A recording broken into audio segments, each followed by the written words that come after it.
A teenage boy wakes up inside a dark, rising elevator. He has no memory of who he is or how he got there. When the doors open, he's pulled into a strange, isolated world, an open field surrounded by massive stone walls. This place is known as the Glade, and it's already home to a group of teenage boys. They call themselves the Gladers. Each one arrived just like him, with no memory, no answers, and no way out. They've built a simple, functioning society. Everyone has a role. Some farm, others build, and a few brave souls. They run. These are the runners. Every morning they venture beyond the walls into the maze, a shifting, dangerous labyrinth that surrounds the glade on all sides. Their mission: to map it, understand it, and maybe, just maybe, find a way out. But there's a catch. The maze changes every day, and at night, it belongs to something else. The Grievers. Monstrous, biomechanical creatures that roam the maze in the dark. If you're trapped inside after sundown, there's no coming back. As the new boy tries to adapt, he gets into a heated scuffle with another Glader galley. In that moment of stress, something clicks. He suddenly remembers his name, Thomas. That changes everything. But just as Thomas starts settling in, chaos erupts. A runner named Ben is stung by a Griever and turns violent.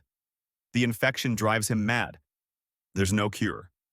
So, by the rules of the Glade, Ben is forced into the maze at night, alone. Later, the lead runner Minho and leader Albie go into the maze to retrace Ben's steps, but they don't make it back in time. With the gates about to close, Thomas defies orders and runs in after them. Now, all three are trapped. What follows is a night of fear, clever thinking, and pure survival. Against all odds, Thomas manages to kill a Griever, something no one thought possible. By morning, they return, alive. For the first time in Glade history, someone has survived a night in the maze, but there's no time to celebrate. A new shock arrives, literally. For the first time ever, the elevator brings up a girl. Her name is Teresa, and she seems to recognize Thomas, even though he has no memory of her.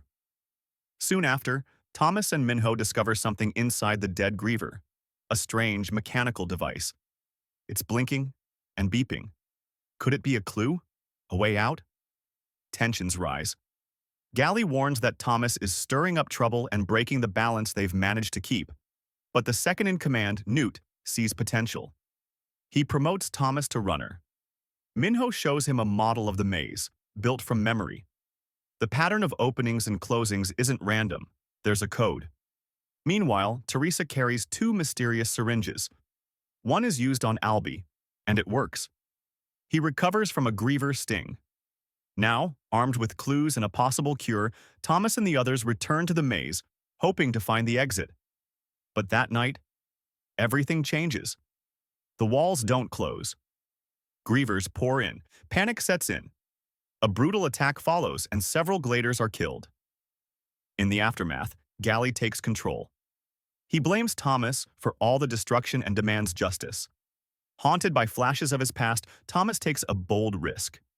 He uses a Griever stinger on himself, hoping the infection will bring back his memories. It works, just enough. With the last remaining serum, the others bring him back. And now he remembers more. He and Teresa were once part of the organization behind the maze, an entity called WCKD. They weren't just trapped, they were test subjects in a massive experiment. But the purpose? Still unclear.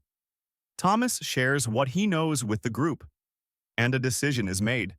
If there's any chance of escape, they're going to take it. They gear up, break free, face the maze one last time. But what waits on the other side is something they never could have imagined. And that's where we'll leave it. If you want to know what happens next, you'll have to watch the film. Thanks for watching. Don't forget to like, subscribe, and hit that bell for more spoiler-free movie recaps. See you in the next one.